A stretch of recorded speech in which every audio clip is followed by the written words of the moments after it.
Hello and welcome to the Dog Savant Podcast. My name is Brent Endies. I am your host. This is episode number 101. I am a professional dog trainer. The purpose of this podcast is to share my dog training and experience with you if you are a dog or puppy owner, if you are a client in the real world looking to supplement the work we are doing, or anyone just interested in dog training, dog behavior, and the life of a professional dog trainer. This podcast is for you. I always ask, and please, I'm very sincere, rate, review, share, subscribe, tell a friend, share with me, ask a question. I love all of that. Really is my primary motivation here. And again, I love it because it gives me things that I can do. I have a question here today I can answer. Someone had sent me who listens, and it just lets me know that this is worth doing. So keep it coming. And you can reach me if you're interested in dog training at dogtrainingla.com. If you are in the Los Angeles area, I also do virtual training, which works out great. I've been doing that continually, even though the world is opening up. And you can reach me that way as well, or at dogtrainingla@gmail.com. And I am happy to help or answer any questions you may have. Okay, so again, today is episode 101. What I wanted to talk about was more of an emotional thing, not so much, instructional. Not emotional for me. I'm always emotional, right? But emotions that we can have towards our pets or towards our, children or relationships that, I've talked about it before, can sometimes blind us from seeing what's really going on or the work at hand that we need or the training our dog requires, of course, in this situation, because we get blinded or our feelings take over, or something we hear or see or are told skews us to have emotions to make us, if you will, blinded or unable to interpret correctly or take the right steps to help our dogs or train them or communicate properly, however you want to see it. And this is just, I always say, please don't see this as I come from a personal opinion, where a lot of anything in the world now, especially on social media, podcasts, YouTube, this is nearly 30 years of experience as a pet professional, dog training professional since the 90s, dog walking business, working in vet clinics when I was a teenager. This is something of my strong level of observation and seeing a lot of patterns and a lot of interactions with dogs and owners in their most intimate settings, in their home where they exist in their relationship. So I'm coming from a place of, again, not even opinion. It is just, this is what I see and what I feel, if addressed, will help, based on many unrelated people telling me it has when making these adjustments. Because training is easy. You do the place training, you do the structured walking, you do the exercises every day to practice to develop a skill like come, or socializing your dog. You get out there and you do it in a skillful, pragmatic, step-by-step way. You're good. However, if you have emotions or you have feelings or excuses even that limit you from doing this work, or even if you don't want to see it as work, the proper communication required that your dog or puppy may need, if it's just raising your puppy right, or getting through an issue like anxiety, or your dog not listening when you want him to, who's an adult, that's what this is all about. And that's why I was talking about the purely positive movement, because of course we want to be humane to our dogs. We love our dogs. I'm all day long singing to my dogs, doing goo-goo stuff, petting them, loving them, hugging them, but I did the training first. And that's what's important, is that you have to sometimes put on the act, or if you have a dog that needs a balance of affection and leadership, discipline, boundaries, you have to be willing to maintain that. Maybe not as exclusively as when you start training, but my dog Boo, everyone's seen the videos. He's the sweetest, nicest dog, but he will push it if you don't keep things under control. It's just his nature. He's a big, dominant, neutered male, almost 10-year-old Rottweiler. Greatest dog, listens impeccably, but you have to have a handle of him. That's just how it is, right? So, but I don't have to train him every day to implement that. We just make sure our walks are structured, or, if I'm in an area where I need his attention, I'll make sure I'm more command-based and letting him be free. That's the extent of it. But for some of my clients, if you're listening to this and you have a dog or a puppy that needs training, you might be doing this if you might feel like 24/7 for a month or two. You'll get through it. It gets easier if you're consistent, willing to make do the work. Now, as far as the emotions, that's easier for a dog trainer to be more neutral. I read another trainer's post about a month ago, and it talked about neutrality being an art, and it's absolutely, if you can just be neutral, that's what that whole energy thing is like. Well, why do the dogs listen when you're here? And when you handle the leash, they're so much better. Because I'm able to be neutral. I've trained myself, or I've just been so familiar in these situations, and I know just by also, well, if I don't stay neutral, I'm not going to have control, and I'm not going to be effective at my job. Whatever it is, it's what I have to teach owners while they're learning to handle and interact with their dog. Now, neutral may be just ignoring your dog when you have a temptation to indulge in something like over affection when they don't require it or they're not earning it, and you're in a situation where your dog is feel like they're earning all their transactions or needs you're fulfilling for them. Neutral is just when you're handling a leash and you're approaching a dog and you're about to encounter a potential reactivity situation, and you stay calm and you breathe through it and you maintain focus on the command and your dog's compliance to it. You have good timing with your rewards and corrections. That's what neutrality can be. It's just like when people go to work or they're hyper-focused in a zone when they're playing a sport or some kind of thing that they do as a hobby or their skill set, that they utilize. It's really similar, and again, it's not easy. Most people I meet are dog owners. They're not professional dog handlers, so we have to work through this. And I give them hey, if I tell you just focus on the place and don't worry about anything else, don't overanalyze it, the dogs sense more neutrality because your attention and energy is very single-pointed, right? So that's neutrality in training interactions. Now let's get a little deeper, right? Because then we're getting into the emotions where we get overprotective. When we do this with our kids, we're trying to guard their psychology, their physical being. And it doesn't mean, again, just be callous about it, or even when it comes to socializing your dog before they're vaccinated. Don't just take them to a dog park, but you can take them out in front of your house.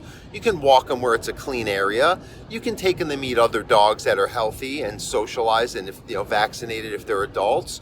But some people, they get so scared they won't take their dog outside for the first 4 months of life. Does their vet freak them out, or they just have a personal thing that makes them extra sensitive to their dog's needs, which in a way can be very, very helpful. You can harness that, right? I call myself, if you will, an intuitive, at least when it comes to dealing with animals and when I'm in situations with people and their dogs. And a lot of it is hyper-focus harnessed in the right way, but with a consciousness and neutrality behind it, not a blind emotion. That's the difference. And again, sometimes people just love their dogs too much. They have to realize that your dog is not going to fulfill that need right now, where I even get my need fulfilled that way through my dog's love at times, but I also make sure that any kind of strong emotional issues or needs I have are fulfilled through my own work I do on myself, or just other relationships with humans. I mean, that's a frank fact I have to tell people too, is like your dog isn't a baby. Your dog has to feel like a dog, and dogs are meant to live in a more hardy situation. They are way healthier, way better protected, and the husbandry for animals has evolved even since I started as a dog trainer, right? But it goes a little too far.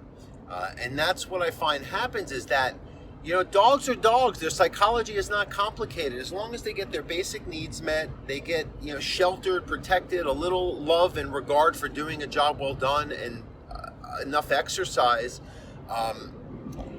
that's about it. I think we really tend to overcomplicate the relationship we have with our dogs, and our dogs feed into it. They sense that energy. Our actions and communication isn't clear and pure. And, some dogs you can be more indulgent. Even, with puppies, I still feel there's a certain amount of structure and, consistency and commands and, ways you want to associate things like, the home environment and on walks and how they socialize and listen when they're distracted out in the world. But you might not have to be 24/7. They might just be an easygoing personality dog. Other dogs, you've got to really act the part consistently. Otherwise, they're going to pick up on a loose end or two. And sometimes that puts a limit in your training, or at the very best, you take a step back for 2 forward. I'd say the word for word, same thing to clients. If you're a client listening to this, you know that, right? I'd say the same thing to you too. And it's not like you're wrong. I also want people, like I said earlier, I like to preface and clarify what I'm saying, because many people, especially nowadays, because we're all human, as humans, we're very sensitive, we misinterpret this stuff. You might think that I'm personally attacking you. I just want to make sure a client knows this is just me as being as neutral as I can, but expressing that I care enough to want to tell you this, that we have to talk about these things. I have anxiety. I have this, me too, right? I tell them, but your anxiety, you might be projecting on your dog. And if you're having a really anxious moment and your dog's feeding into it, or it's not going to make you be able to be neutral or present when you need to do training or deal with a situation to lead or guide or whatever with your dog, put your dog away. Do it the next time when you're able to, and really you have to work on that. I mean, I've talked about this, and this has gotten me some flack as well, as people use their dogs as therapy, emotional support dogs. I'm all for it. But if you're projecting problems on a dog that have to get resolved internally or with some other professional help, whatever it may be, I see a therapist, and we all go to therapy. Well, not we all, but a lot of people do. That's really where your primary base should be for working on these issues, or any kind of other fulfillment you need. The proper exercise, nutrition, and then as a supplement, a dog would be a wonderful complement to that. But I've even seen videos where, the person has PTSD, and they're really, or Asperger's or autism, where there's a meltdown situation and the dog reacts to it. But, and these are great, they're well-trained dogs, but sometimes I think there might be like too much of the dog too ready to react, and then they overreact instead of calmly just learn to support that person, and the dog's feeding into it too, right? That's an extreme example, but you get the example of just, there's a lot of action going on in the house, a lot of people, a lot more going on. Or you're one person who lives with your dog, one-on-one, has a lot of frenetic energy or movement. And a dog should not feed into this as long as, like I said before, their needs and their basic, elements of life are provided for. However, most dogs I see in all these years are wired to be hypervigilant by personality, breed, or life circumstances, or the type of relationship they have with their owner. And when we're actively working together, it usually requires something different and a consciousness. And again, your dog, what's what we do place training for. Teach your dog to walk at your side calmly, to filter some of that, to turn off that doggy Wi-Fi I talk about all the time, that they're picking up on our signals and frequencies and too attuned to external stimuli or our movements and coming and goings and patterns a little too intently, right? So all of that helps, but sometimes we also have to work on ourselves, and it's work on ourselves for ourselves more than anything else, but also because our dogs need us, right? Our kids need us, our relationships need us. It's easier said than done, right? I'm not a perfect person. I think I'm a pretty good dog handler and leader for my dogs, and I think I'm good at teaching people what I'm talking about right here to you listening to this. The human-dog relationship, human psychology, the human-dog relational psychology, right? And then all the training, the conditioning, and all that is a way to teach your dog to, again, filter, make calmer choices, logistically fall back and chill out more. That's, again, what place training and structured movement around the house and on the walks is supposed to create. And then eventually it evolves into not needing to do training to create that more calm, filtered type of response. So, again, try not to be overprotective of your dog. Advocate for your dog. Make sure your dog is healthy and, just everything. They're good to go, but you don't have to overanalyze their needs. If you fuss over them and you worry about, I call it Jewish mother syndrome. I grew up with a Jewish mother. I love my Jewish mother, but I also know Jewish mothers fuss sometimes, right? Not all only, but a lot of moms fuss, right? Any mother syndrome. And what happens is that the dogs can sense, instead of I know when you eat, I know when you need to go to the bathroom. Oh, you're not feeling well? I know to let you out more. I know when exercise time is. I'll pet you when the right time is. And it relieves anxiety. Once a dog starts even asking when to go to the bathroom, they run up to you on the couch and they want to get attention. All of these things lead to your dog becoming anxious if they have the potential and they're not casual about it. And again, I've learned, because enough people have told me, that these things, the little leads to the big. So if you start teaching a dog, you're going to get attention if you go to your place and relax. So you sit, and when you're calm and a little more chill about the excitement, enthusiasm to see me or the new person. Or if instead of getting ahead on the walks, we're going to go together when you heel at my side and sit when I stop. So that's where we're replacing this over exuberance, and they should have some of that when they're playing or with other dogs in certain modes. But when it's reacting to transitions, movement, interaction socially, both at home in the most intimate settings and out in public with dogs and other people and environments, training should be something that intervenes. And to see it that way also, that's probably the last part we'll talk about, is interpreting it properly. So you're like, oh, my dog's excited, and but my dog's this, but this is why my dog's like this, because this happened. And I get it. Yes, there's truth to those statements. However, there's also a reality that a dog, as well as people, but it's much harder, can learn despite their history or their preconceived wiring or personality type, can learn better coping skills if it's going to suit both that party, the dog, the person, and then the owner's, parents, relationship, partner, that better, right? It's going to improve all of those elements, and just be able to make these people go, or dogs, be able to see a well provided for life for what it is, and not over or underreact to something that is, even if it's not commonplace, a safe situation, by being able to gauge the owner's response and not be so hyper reactive to the owner's every move they make to begin with. Okay, so I think I've explained it clear. I really try my best to articulate this, to really paint a picture in the philosophy and the reasoning why I explain it and teach it this way, because I've learned that if we're thorough and we get to the root cause, and even if things, I don't mind if my dog follows me and gets really excited at me. I understand, but it's just these things, and it's just you piece it together after doing it for 3 decades, that the dogs, it's like that stuff being permitted and not taught to be more calm and conscious on the part of the dog, and teaching the owner to be more neutral and create boundaries and direction.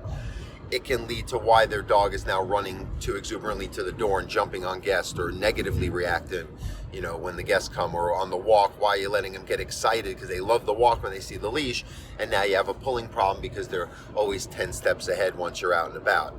So, again, this is what I see. Enough people have told me when we apply these philosophies and techniques, it has helped them. I have a lot of confidence in that because many, many people say it. It's the one thing I feel that I am good at.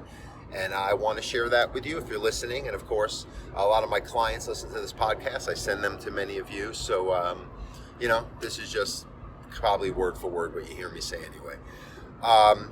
Thank you again. Please don't forget, rate, review, share, subscribe. This podcast, I'd like other people to find it so I can help others. I've talked about it before. We are getting that video course packaged up here a few months now, and it should be done. It just got delayed because I made some moves. Everything opened up in California.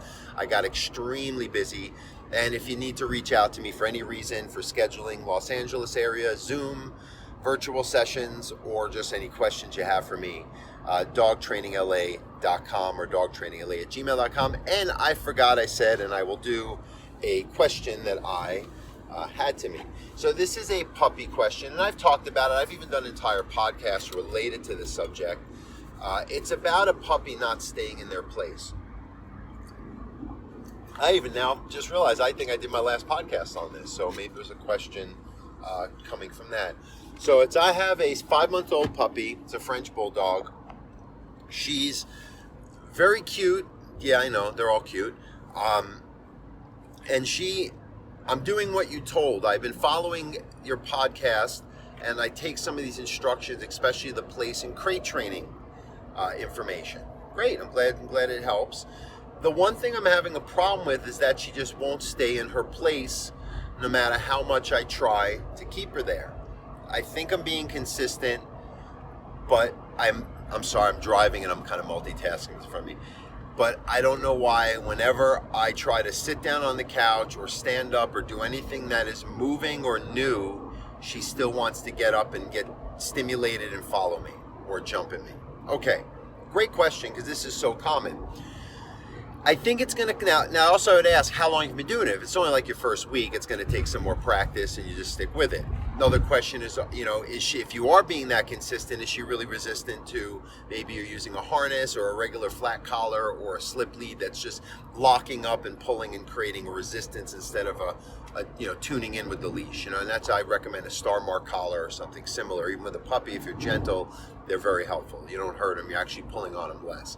So that's again, give it time and consistency. If that's occurring, then we have to look into more of what I just talked about, is the relational element is everyone in the house being consistent?